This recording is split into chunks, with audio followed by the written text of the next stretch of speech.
डॉक्टरनी सांगितलं, बाळू मामा तुम्ही जगाचा डॉक्टर आहे. मी गावाचा जरी असलो ना तरी तुम्ही जगाचा डॉक्टर आहे. मामांनी सांगितलं, अरे गरड, अरे गरड, मी सांगितलेला उपाय तुला चालेल का? मी सांगितलेला उपाय तुला चालेल का? मामा, हो चालेल. अरे जा बेंदाडात, तिथं वस्ती, त्या वस्तीतून 3 मुठी चटणी आण. गरड डॉक्टर गेले, 3 मुठी चटणी त्या बेंदाडात त्या वस्तीमधून आणली. बस माझ्या समोर. गरड डॉक्टर बसले आणि कर चालू खायला 3 मुठी चटणी. त्या गरड डॉक्टरनं 3 मुठी चटणी बका बका बका, नाकातून पाणी, डोळ्यातून पाणी, सगळ्या अंगाची लहायला सगळी आग झालेली. पण मामा समोर बसून ती 3 मुठी चटणी गप्पा गप्पा खाली. मामाने सांगितलं, जा गरड, तुझा कॅन्सर बरा झाला.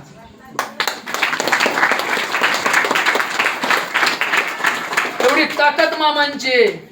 आणि जे आता आज मेंढ्या इथं आल्यात बघा, त्या मेंढ्या आल्यात त्यांचं कारभारी आता हल्लाप्पा सुर्नवर, त्यांचं वडील सिद्धप्पा सुर्नवर, आणि त्या सिद्धप्पाचं वडील दुर्गाप्पा सुर्नवर. तो दुर्गाप्पा गारगुटी गाव, गारगुटीमध्ये दवाखान्यामध्ये होता.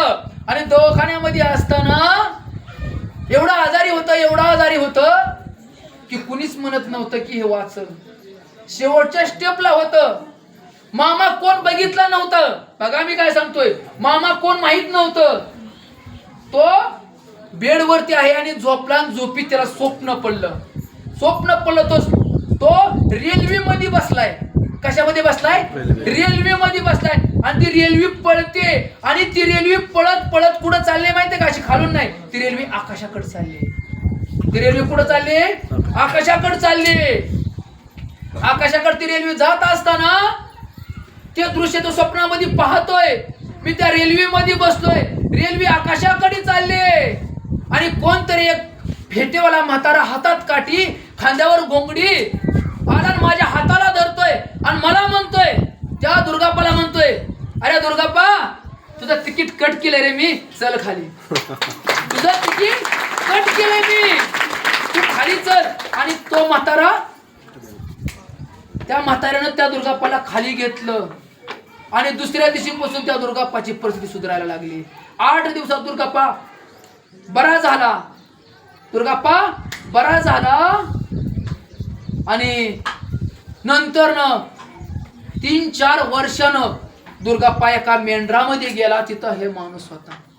10 वर्षाचा काळ लुटून गेला. 10 वर्षाचा. आणि 10 वर्षाचा काळ लुटून गेल्यानंतर असा एक प्रसंग आला की दुर्गाप्पा त्या बकऱ्यामध्ये गेला. आणि बकऱ्यामध्ये गेल्यानंतर मामा म्हणलं, अरे दुर्गाप्पा, ओळखलं का रे? मित्र, आजच हा माणूस बघितला. मित्र याला ओळखलंच नाही. आणि हा तर म्हणतोय ओळखलं का? माझ्या नावासहित बोलतोय. माझं नाव बी याला माहित नाही, माझी ह्याची गाठ बी नाही. आठवा म्हणला 10 वर्षापूर्वीचं सपान रेल्वेतनं बघ, तुला कुणी खाली उतरवलं होतं. आणि खरंच त्याला आठवलं सपान. आणि लोटांगण घेतलं त्या मामांच्या पायावर. आणि त्या दुर्गाप्पाला सांगितलं की त्यातून 160 रुपये काढले. 160 रुपये. आणि जा त्या 160 रुपयाचा बैल घे. बघा मामांची ताकद. तो दुर्गाप्पा बाजारात गेला आणि बैलाची किंमत विचारली. त्याने सांगितलं 160 रुपये. काढले 160 रुपये. म्हणजे मामाला कधी कळलं बघा, करा विचार. आणि ते मामांनी त्याला ती बैल घेऊन दिला. आणि त्या दुर्गाप्पा सुर्नवराचा मुलगा सिद्धप्पा, आणि त्या सिद्धप्पाचा मुलगा हल्लाप्पा आता बघ्याचं कारभारी. 14 नंबर बघ्याचं कारभारी. ती बघा आपल्याला आपल्या या मंदिरावरती आणायचं आहे. मग पहा, भक्ती किती श्रेष्ठ आहे. मला एक सांगायचंय, हेची थोर भक्ती आवडते देवा, संकल्पावी माया संसाराची. ही भक्ती संसार जेवढ्या पद्धतीने करतो तेवढ्याच पद्धतीने तसाच जर का आपण परमार्थ केला ना, तर कुळाचा, कितीतरी कुळाचा उद्धार झाला शहरात ना. पा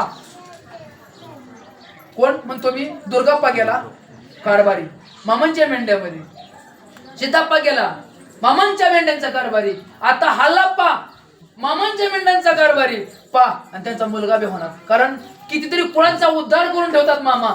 मामा कितीतरी कुळांचा उद्धार करून ठेवतात. ह्या बाळूमामांची जर का प्रचिती, बाळूमामाचा चमत्कार जर